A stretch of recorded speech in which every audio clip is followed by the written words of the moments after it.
What's going on? What's going on, y'all? Y'all know who it is. You know what it is. It's your boy Big June. I'm back with it. Here with another episode of Big June Sports Talk, where sports discussion becomes sports debates and so on, man. But we discuss the good, the bad, and the ugly. Everything and anything in the sports world, I touch on this platform, man. So, before I get this episode off, hit that like button, hit the subscribe button, hit the notification button, man. So when I drop these joints, y'all be the first ones to get it, man. And, we just enjoyed Thanksgiving with our family and friends, our loved ones. We in the month of December. It's that time of the year, right? It's the end of the year. So we're looking for the beginning of the new year. But if from a kid's perspective, it's the wonderful time of the year. It's Christmas time, right? The Christmas gifts, the presents, the tree, Santa Claus. It's that time of the year, right? But for us baseball fans, it's also that time of the year. The winter meeting is about to kick off. The general manager meeting is about to set off right afterwards. Free agency is in full effect. Trades are being made. It's that time of the year. The off season, the hot stove. I know you got to be excited as a Major League Baseball fan. You know your boy Big June is, and I'm looking forward to see what my New York Yankees do as far as Aaron Judge and beyond. Looking to see what Brian Cashman does to improve the roster moving forward, right? So now, I know you had to hear what happened last night, right? It was a major signing last night. One of the biggest pieces to the puzzle of free agency dropped last night, and that was Jacob DeGROM when he agreed on a 5-year, $185 million deal with the Texas Rangers, with an option for a 6-year that could top out at $222 million. So let me repeat that again for y'all. Jacob DeGROM and the Texas Rangers agreeing on a 5-year, $185 million deal with a club option for the 6th year, which could top out at $222 million. So obviously that contract offer blew away any offer he had on the table, whether it was from the Mets or any other respective ball club, right? So now, Jacob DeGROM, a member of the Texas Rangers. Obviously, that's a big blow for the New York Mets. If you're the New York Mets, what do you do? How do you recover from this blow? Obviously, when Jacob DeGROM is healthy, he's top 3, if not the best pitcher in Major League Baseball. Now, he's taking his talents to the Texas Rangers. So now, I'm about to give you this list of notable free agents, and one of them is also another Met, and that's Chris Bassitt. So, Chris Bassitt returning to the New York Mets has to be a must if you're a New York Mets fan, right? You just lost Jacob DeGROM. You cannot afford to lose Chris Bassitt as well. He had a solid season for you guys as the number 3 starter behind DeGROM and Max Scherzer. So you don't know what to expect with Max Scherzer with all the mileage in his arm, save fatigue. Can he recover and sustain and be effective for another season? So signing Chris Bassitt is a must if you're the New York Mets, right? But I'm going to get into this list of notable free agents. This is not all free agents. These are just notable ones that, are constantly being talked about. Trey Turner, Aaron Judge, Carlos Carrasco, Xander Bogaerts, Wilson Contreras, Carlos Rendon, Michael Conforto, Justin Verlander, Andrew Benintendi, Dansby Swanson, Brandon Nimmo, Kenley Jansen, Josh Bell, Aroldis Chapman, Chris Bassitt, J.D. Martinez. Quick list of notable free agents, not all of them. Some of them quick to get off the market, right? They handle their business quick in the offseason so they can be stress-free for the duration of the offseason, I guess. And that's Met reliever Edwin Diaz when he agreed to resign on a 5-year, $102 million deal with the New York Mets. So that was the largest contract for a closer this offseason, right? Or Major League Baseball history. So shout out to Edwin Diaz for securing the bag. Anthony Rizzo re-signing with the New York Yankees on a 2-year, $40 million deal with a club option for 2025. So Anthony Rizzo was one of the coveted first basemen in free agency, quickly off the market when he re-signed with the New York Yankees, right? Shout out to Anthony Rizzo for securing the bag. Now, Carlos Santana takes his veteran switch hitting bat to the Pittsburgh Pirates, agreeing on a 1-year deal worth $6.7 million. Now, some will question why he was signed with Pittsburgh, right? Obviously, would offer him a contract, $6.7 million. But obviously, when you look at it from the perspective that he's a veteran ball player that can show these young kids how to become a professional, how to sustain and become an everyday player at the Major League Baseball level, right? So I'm assuming that they have a lot of Latin players that he could communicate with them and show them the ropes, show them the way. Be that leader, be that mentor in that clubhouse. So that was a solid signing for the Pittsburgh Pirates. And if they continue to struggle and are headed nowhere fast during the season, they could also trade him away and accumulate more young talent. So that was a solid signing for the Pittsburgh Pirates, right? When you look at it. So shout out to Carlos Santana for securing that bag. Now this signing here, it opened my eyes. It opened my eyes. And if you're looking to compete in the American League or possibly dethrone the defending champion Houston Astros, you know, this deal right here definitely opened your eyes. And that was Jose Abreu agreeing on a 3-year, $58.5 million deal with the defending champions. So now you look at the lineup. You have Altuve, Bregman, Tucker, Alvarez. And now you're adding a thumper and Jose Abreu, a former American League MVP, into that dangerous lineup, that World Series championship lineup. I mean, every team has to be on notice. Look at it. I'm a Yankee fan, and it definitely caught my attention. Jose Abreu agreeing with the Houston Astros, the defending champion Houston Astros, on a 3-year, $58.5 million deal. I mean, it is what it is, man. And Mike Clevenger returning back to the American League on a 1-year, $12 million deal with the Chicago White Sox. So him returning back to the American League, where he's familiar with, as well as the division where it all started for Mike Clevenger, right? From his days of a Cleveland Indian / Guardian. So he's familiar with that division, that conference, that league in general, right? So these are some of the signings so far in the free agency. Mike Clevenger, White Sox 1-year deal, $12 million. Carlos Santana, Pittsburgh Pirates on a 1-year deal, $6.7. Jose Abreu, defending champion Houston Astros, 3-year, $58.5 million deal. Anthony Rizzo, Edwin Diaz were signing with their respective ball clubs, New York State of Mind, Mets and Yankees. Shout out to both of them, right? Obviously, big blow for the New York Mets, Jacob DeGROM, Texas Rangers, 5 years, $185 million deal with an option for the 6th year. They could top on at $222 million. So again, shout out to Jacob DeGROM for securing that bag. Now, before I move on, right, real fast as far as Jacob DeGROM, some will question why he signed for the Texas Rangers, right? As they the bottom of the barrel as far as the American League West. But they were up on the upswing and made a couple of moves last offseason, right? When they signed Corey Seager and Marcus Semien, as well as John Gray for the Colorado Rockies. So they will continue to make moves this offseason. So as a Texas Ranger fan, you got to be feeling excited, knowing you have a true ace for that rotation, right? And now, I'm going to also add this into the equation for the Texas Rangers. When Martin Perez accepted the qualifying offer from the Texas Rangers. So now, when you look at the rotation real fast, you have Jacob DeGROM, John Gray, and a returner Martin Perez. So that's a 1-2-3 punch. Can they compete in the American League West with the Houston Astros, with the Seattle Mariners? I mean, I'm going to be curious to see how that unfolds for the rest of the offseason and see the moves that the Texas Rangers do make, right? But again, Jacob DeGROM, Martin Perez, and John Gray. Can that 3 compete as far as rotation-wise with the Seattle Mariners and with the defending champions, Houston Astros, out in the American League West? And let's not forget in always in trying to improve Los Angeles Angels, right? Who has made a couple of moves that I'm going to get into right now. Hunter Renfroe, Milwaukee Brewer outfielder, was traded to the Los Angeles Angels. So now Hunter Renfroe joining the outfield with Mike Trout, joining the lineup with Ohtani and Anthony Rendon when healthy. So you add that back. But the trouble that's always with the Angels, it's not the hitting. It's always been the pitching. So will the Angels make any moves? They made a couple of moves last offseason and then traded away the pieces in Syndergaard and the other starter, right? So will the Angels make any moves for pitching? But the Angels didn't stop there. They acquired infielder Gio Urshela from the Minnesota Twins. So now, like I mentioned with Anthony Rendon, constantly always injured. So that's insurance policy for in case, Anthony Rendon does miss time during the season, right?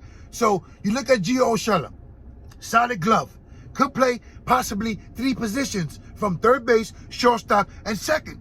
So that's a solid trade for the Los Angeles Angels.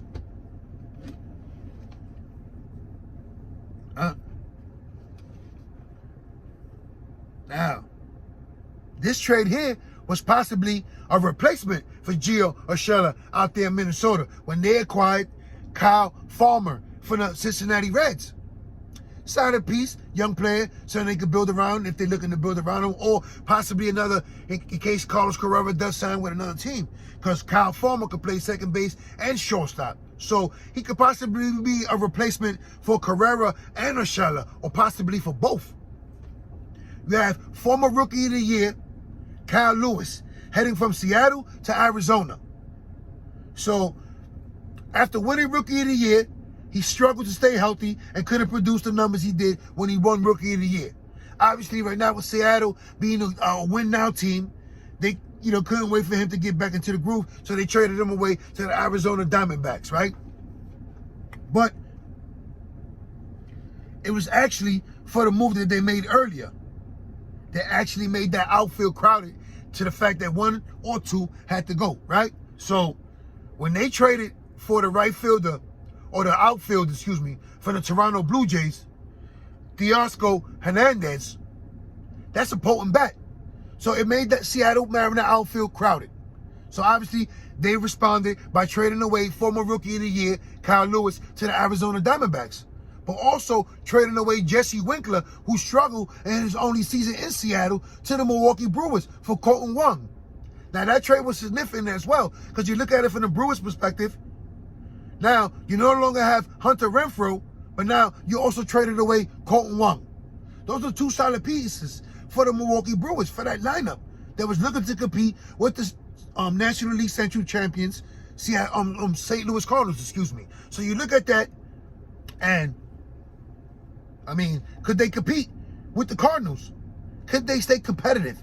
There's also rumors that they're looking to trade away former Cy Young Award winner Corbin Burns. So, you know what they always say, where there's smoke, there's fire.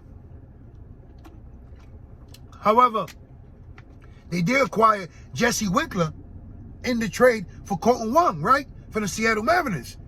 So he's familiar of the National League Central from his days with the Cincinnati Reds. Does he rebound? Is that an upgrade for Hunter Renfroe for the Milwaukee Brewers?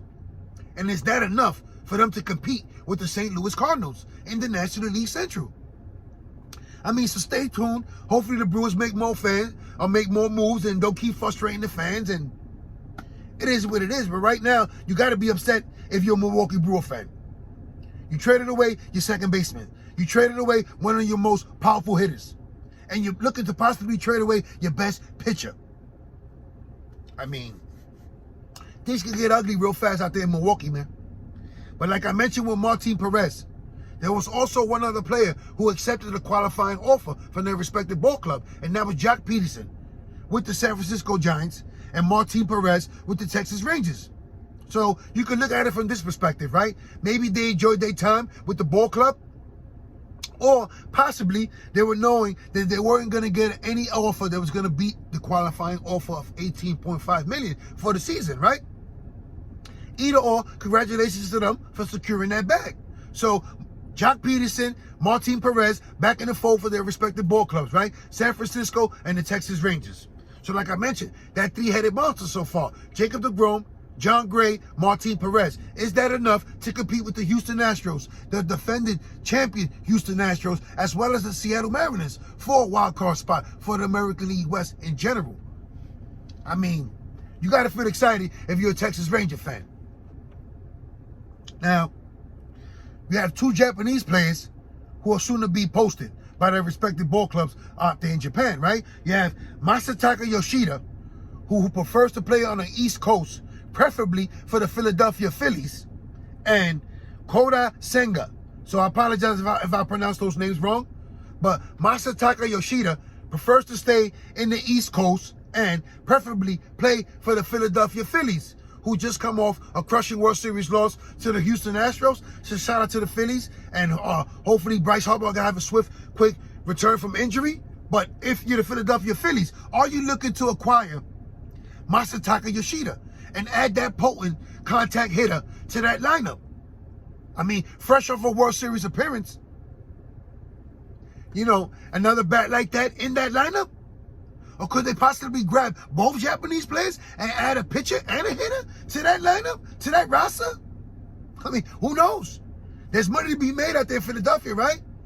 If you're looking to stay competitive with the Braves, with the New York Mets, you got to make a splash. So now knowing that the best contact power hitter from Japan, who's soon to be posted, wants to play for you guys. I mean, hey, could be a match made in heaven, right? So stay tuned to be on the lookout for that to see where the imports end up at, right? As far as the Japanese players who are soon to be posted. Well, speaking of the National League East, let's congratulate New York Met manager Buck Showalter on being awarded National League Manager of the Year. Shout out to Buck Showalter. That's the third time winning it, right? With a different organization as well. So Buck Showalter, you know, the true definition of a manager, man. He's winning it the third time with his third different team. So let's congratulate Terry Francona as well on capturing another American League Manager of the Year award. So, you know, these are veteran managers leading their young respected ball clubs as far as the Guardians and leading a star-studded lineup as far as the New York Mets to the postseason. So again, shout outs to Buck Showalter and Terry Francona on capturing Manager of the Year awards for their respective leagues. So now, you know, I gave you some of the trades. I gave you some of the free agents that actually have signed already, who are off the market. I gave you the notable list of the agents on the market. So now, Jacob DeGROM, not on the market no more. Big blow for the New York Mets. What do you do if you're the New York Mets? Obviously, you got to sign Chris Bassett. He needs to be back in that fold, in that rotation, right? But the owner said he wasn't afraid to open up his wallet and isn't afraid to make a splash. And with that National League East being ultra competitive, with the Braves, Phillies, I mean, eventually the Marlins will turn it around, right? So, in that competitive National League East, what do the Mets do? Obviously, they got to replace Jacob DeGROM. Re-signing Chris Bassett is a must. Do they try to do they try to sign Carlos Rendon? Do they look to make a splash and sign Justin Verlander? Do they try to acquire both of them? What does Steve Cohen and the New York Mets do? I mean, we all curious, we all looking, stay tuned to find out, right? As far as the New York Yankees, there's a lot of question marks surrounding a lot of it. When you look at the bullpen, Aroldis Chapman, Zach Britton, no longer in the mix, a lot of injuries. So you have to restock that bullpen, right? Chad Green, some of these guys coming off injuries. So if you Brian Cashman and you're looking to improve the roster, obviously signing Aaron Judge has to be priority number 1 and 2, right? But now, hypothetically, if he doesn't re-sign with the New York Yankees, if he takes his talent to San Francisco, what do you do? If you're Brian Cashman, if you're the owner, do you greenlight Brian Cashman to sign Trey Turner or to sign a Carlos Carrera? I mean, Carrera and Trey Turner are the 2 top shortstops on the roster of free agency. Their bats are potent. Their bats would improve any lineup immediately. So, if we could not re-sign Aaron Judge, does the owner of the Yankees give Brian Cashman the green light to sign Carlos Carrera or Trey Turner or Xander Bogaerts and cripple your rival, the Boston Red Sox? Which way does Brian Cashman go if Aaron Judge does not resign?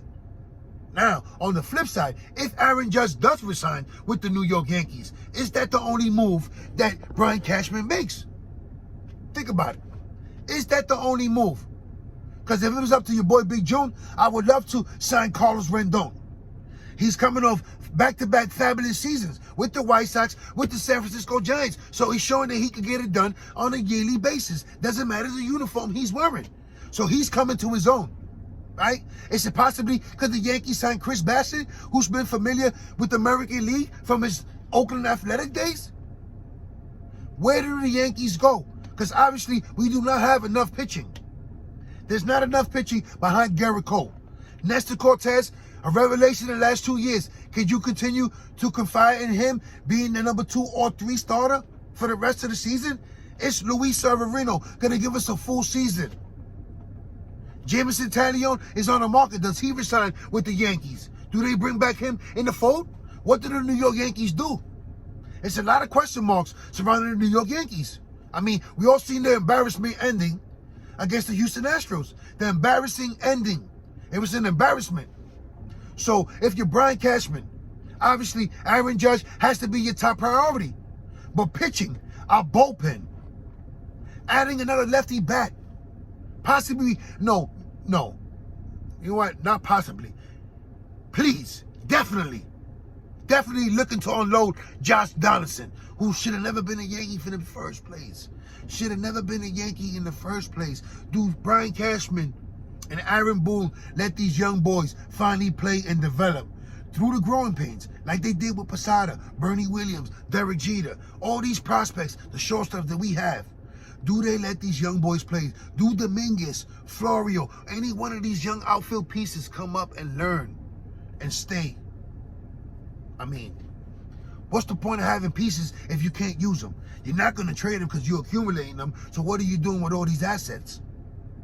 Right? You got Anthony Rizzo back in the fold. That was a solid move.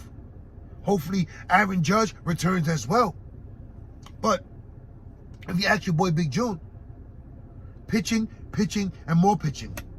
You know what I'm saying? So Carlos Rendon, I would love for him to be a New York Yankee. Not so much with the Justin Verlander. He could go back to Houston if it was up to me. But Carlos Rendon or Chris Bassett, another piece decided to add behind Garrett Cole moving forward with Nestor Cortez and hopefully a full season of Luis Severino. I mean, that's all you can ask for, right?